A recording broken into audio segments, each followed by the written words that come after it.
Hello guys, मैं हूं साबू खान। आज हम बात करेंगे कक्षा 10 के मैथ की एक्सरसाइज 1.2 में क्वेश्चन नंबर 3 की। तो देखिए हमारा क्वेश्चन नंबर 3 क्या है, वो क्वेश्चन नंबर 3 बोर्ड पर लग चुका है। देखिए क्वेश्चन नंबर 3 क्या है। अभाज्य गुणनखंड विधि द्वारा निम्नलिखित पूर्णांकों के HCF और LCM ज्ञात कीजिए। देखिए गाइस, क्वेश्चन नंबर 3 में हमें 3 पार्ट दिए गए हैं और हमें इन तीनों पार्ट के HCF और LCM निकालने हैं और साथ ही साथ हमें इसमें विधि भी दी गई है, कौन सी विधि से हमें ज्ञात करने हैं। तो देखिए कौन सी विधि से, अभाज्य गुणनखंड विधि से। तो देखिए हल सबसे पहले देखिए आप, अभाज्य गुणनखंड विधि होती क्या है। हल तो हम फर्स्ट पार्ट हल करेंगे। अभाज्य गुणनखंड विधि का मतलब होता है कि जितनी भी संख्या दी हो उनको एक फैक्टर अलग अलग करना। जैसे हमें 3 पार्ट दिए गए हैं पहले में, तो सबसे पहले आप 12 के फैक्टर करो। 12 के आप इसे जब 2 से काटोगे 2 से 6 बार, फिर 2 से काटोगे 3 बार, फिर 3 से काटोगे 1 बार। ये हो गए हमारे 12 के। उसके बाद हम लेंगे 15 को। 15 के फैक्टर करो, ये 2 से नहीं कटेगा, 3 से काटो 5 बार और फिर 5 से काटो 1 बार। उसके बाद हम लेंगे 21 को। 21 के फैक्टर करो, 3 से काटो 7 बार, फिर 7 से काटो 1 बार। अब देखिए जिसके फैक्टर हम सबको अलग अलग करके लिख लिए। जैसे 12 2 गुणा 2 गुणा 3, ये 12 के हैं। उसके बाद 15 के, 15 बराबर 3 गुणा 5। उसके बाद 21 के, 21 के 3 गुणा 7। अब हम क्या निकालेंगे, HCF। HCF बराबर, मैंने तुमसे पिछली वीडियो में भी बताया था कि HCF वो होता है जो तीनों संख्याओं में या जिन संख्याओं का भी निकाला जाए सभी संख्याओं में वह हो। अब देखिए इनमें क्या है, 2 इसमें है, इसमें नहीं है, इसमें नहीं है, तो 3 इसमें भी है और इसमें भी और इसमें भी। देखिए कहाँ है, ये रहा और ये रहा। तो HCF बराबर 3। अब हम निकालेंगे LCM। LCM कैसे निकालते हैं, मैंने तुमसे बताया था कि जिस संख्या में जो ज्यादा हो उसको लिख लो, बाकी सबको छोड़ दो। जैसे 2 देखे, इसमें कितनी बार है, 2 बार है, तो दोनों को लिखो 2 गुणा 2।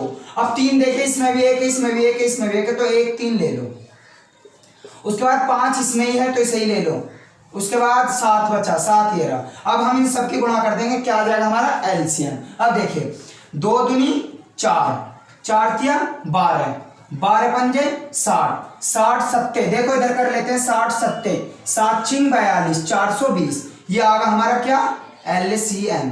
ये हमारा फर्स्ट पार्ट कंप्लीट हो गया। इसके बाद हम देखते हैं क्या, सेकंड पार्ट। सेकंड पार्ट को हम कैसे करेंगे, पहले 17 दिया तो 17 को लो। देखो हमारा 17 किसी संख्या से नहीं कटेगा, 17 सिर्फ सेल्फ से ही कटेगा। तो 17 से काटो, 17 एकम 17। उसके बाद हम लेंगे इसका क्या, 23।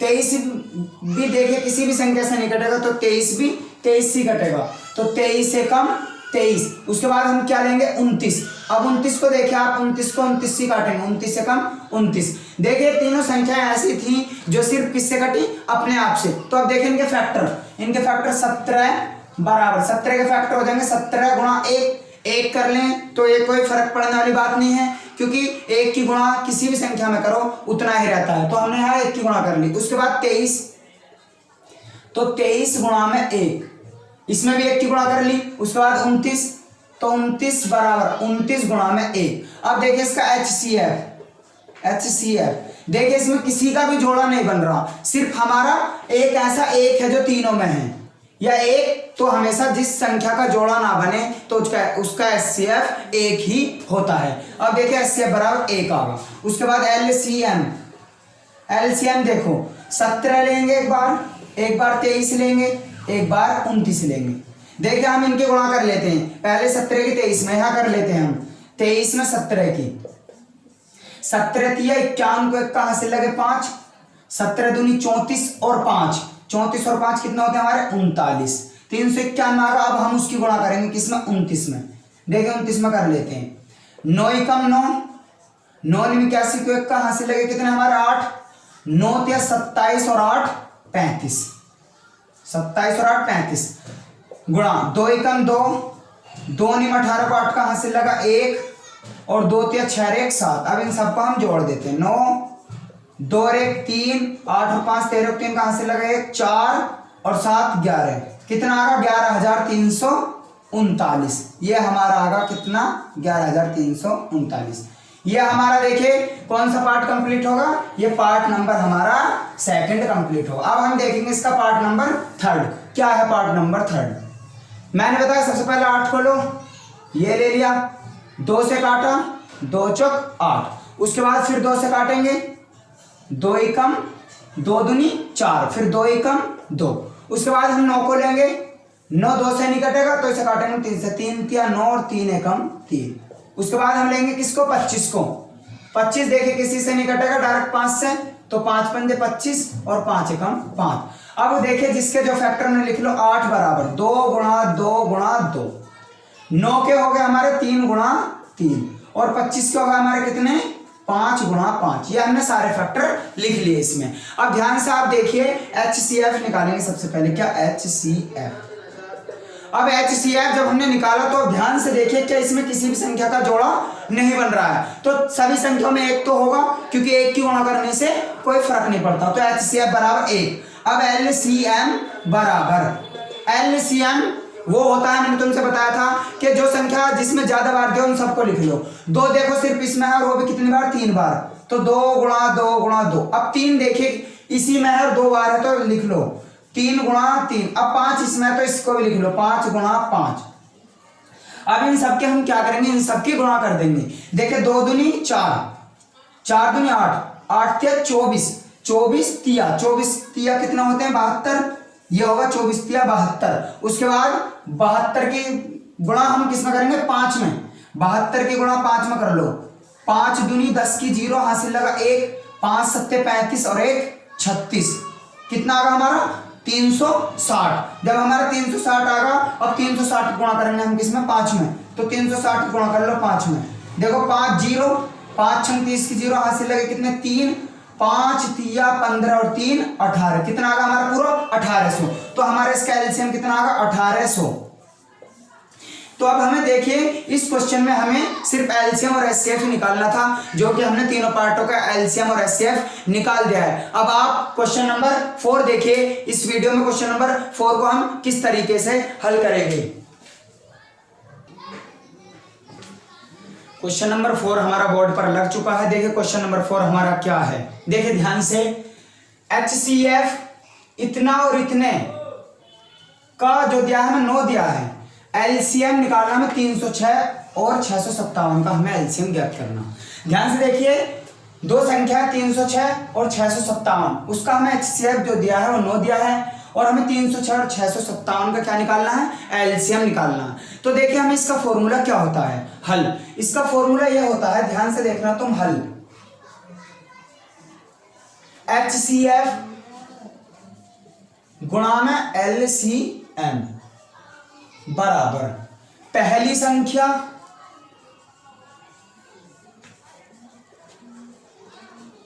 गुणा में दूसरी संख्या, ये इसका फॉर्मूला होता है। अब ध्यान से देखिए तुम, इसमें हमें HCF का मान दिया है, एलसीएम निकलवा रहा है, और हमारी पहली संख्या ये रही 306 और दूसरी संख्या हमारी 657 ये रही। अब तुम ध्यान से देखिए इसमें क्या है कि हमारा HCF तो हमने HCF की जगह रख दिया हमने कितना 9, और हमें एलसीएम निकालना है, तो एलसीएम को ऐसे ही रहने दो बराबर। अब पहली संख्या कितनी है हमारी 306 और दूसरी संख्या कितनी है हमारी 657। उसके बाद जब हमें एलसीएम निकालना है तो हम इस 9 को उसके बटे में ले जाएंगे। एलसीएम बराबर 306 गुणा में 657 बटे में 9। अब हम क्या करेंगे, इस 9 की भाग या तो इसमें कर दो या इसमें कर दो, जितना है फिर उसके हम क्या करेंगे, गुणा कर देंगे। देखो कैसे काटेंगे, 9 तिया 27, 3 बचा 36 होगा, 9 चौक 36, कितना आगा 34 गुणा में 657। अब हम इस 34 की गुणा 657 में करेंगे, तो 657 गुणा में 34। देखिए 4 सत्ते 28 को 8 का हासिल लगे 2, 4 पंजे 20 और 2 22 को 2 का हासिल लगे 2, 4 छिंग 24 और 2 26।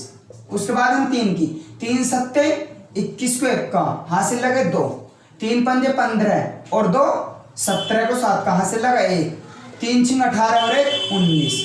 अब इसे क्या करेंगे, हम जोड़ देंगे 8 को 8, 2 और 1 3, 6 और 7 13 को 3 कहाँ से लगा 1, 3 और 9 12 को 2 कहाँ से लगा 1 और 1 2, कितना आया 22,338। तो LCM बराबर कितना का 22,338, ये इस संख्या का LCM आ गया। ठीक है, अब हम इस वीडियो में क्वेश्चन नंबर 5 की बात करेंगे। देखिए क्वेश्चन नंबर 5 हमारा क्या है। देखिए क्वेश्चन नंबर 5 हमारा बोर्ड पर लग चुका है। हमारा क्वेश्चन नंबर 5 क्या है, देखिए ध्यान से। जांच कीजिए कि क्या किसी प्राकृत संख्या n के लिए 6 की पावर n अंक 0 पर समाप्त हो सकता है। देखिए इस क्वेश्चन का क्या मतलब है। इस क्वेश्चन का मतलब है यदि हम 6 के फैक्टर करें, क्या वो संख्या 0 पर समाप्त हो सकती है? नहीं, ऐसा बिल्कुल नहीं हो सकता। अब ऐसा क्यों नहीं हो सकता? क्योंकि देखिए यहाँ हल जब हम 6 के फैक्टर करेंगे तो 2 से काटा 3 और 3 से काटा 1, तो 6 के फैक्टर जो बनता है वो है हमारे 2 गुणा 3। और याद रखना जब कोई भी संख्या 0 पर समाप्त होती है तो उसके फैक्टर में 2 और 5 आने जरूरी हैं। क्यों? अब यदि हम 2 की गुणा 5 में करें तो 2 पंजे 10, जब भी तो हमारी संख्या 0 पर समाप्त होगी। इसमें 2 तो है हमारा, लेकिन हमारा इसमें 5 नहीं है, तो इससे यह सिद्ध होता है कि हमारी संख्या ये 0 पर समाप्त नहीं हो सकती। जैसे हमारा दिया गया है तो 2 गुणा 3 और इसकी पावर हमें n दिया गया है, तो इससे स्पष्ट है कि इसमें 5 हमारा नहीं है। तो जब हमारा इसमें 5 नहीं है तो हमारी संख्या किस पे 0 पर समाप्त नहीं होगी। तो हम लिख देंगे क्या आता है 6 की पावर n संख्या 0 पर समाप्त नहीं होगी। अगर किसी संख्या को हमसे पूछा जाए क्या ये 0 पर समाप्त होगी, तो हम सबसे पहले उसके फैक्टर करेंगे और फैक्टर करके हमें देखना है क्या उसके अंदर 2 और 5 के जोड़े बन रहे हैं। अगर 2 और 5 के जोड़े बन रहे हैं तो वो संख्या 0 पर समाप्त होगी। अगर उसमें 2 और 5 के जोड़े नहीं हैं तो हमारी संख्या 0 पर समाप्त नहीं होगी। अब देखिए इसमें क्वेश्चन नंबर नेक्स्ट क्या है हमारा क्वेश्चन नंबर 6। तो देखिए क्वेश्चन नंबर 6, देखिए क्वेश्चन नंबर 6 हमारा बोर्ड पर लग चुका है। क्या है हमारा क्वेश्चन नंबर 6? व्याख्या कीजिए कि 7 गुणा 11 गुणा 13 प्लस 13 और 7 गुणा 6 गुणा 5 गुणा 4 गुणा 3 गुणा 2 गुणा 1 प्लस 5 भाज्य संख्याएं क्यों हैं। तो अब हम देखिए इसकी कैलकुलेशन करेंगे और हम ये जांच करेंगे कि ये संख्या भाज्य क्यों है। तो देखिए किस तरह से करेंगे हल क्या है, पहले 7 गुणा में 11 गुणा में 13 प्लस में 13। अब ध्यान से देखिए यहां से यहां तक और इसमें दोनों संख्याओं में हमें क्या दिख रहा है कि दोनों संख्याओं में 13 है। तो हम इसमें से क्या करेंगे 13 हम कॉमन ले लेंगे। जब हमने 13 कॉमन लिया तो यहाँ बचा 7, यहाँ बचा कितना 11 और यहाँ बचा कितना 1 और प्लस में यहाँ कितना बचा 1। अब ये होगा हमारा 13, तो 11 सत्ते 77, 77 एकम 77 प्लस 1। अब हमारा 13 अंदर होगा कोष्टक में कितना 78। अब हम क्या करेंगे 13 की गुणा किस में करेंगे 78 में। देखिए यहाँ कर लेते हैं 78 में 13 गुणा 13 8 104, हाथ से लगे कितने 10, 13 सत्ते 91 और 10 101, कितना आगा हमारा 1014। जब हमने 13 की गुणा 78 में करी तो कितना आया था 1014।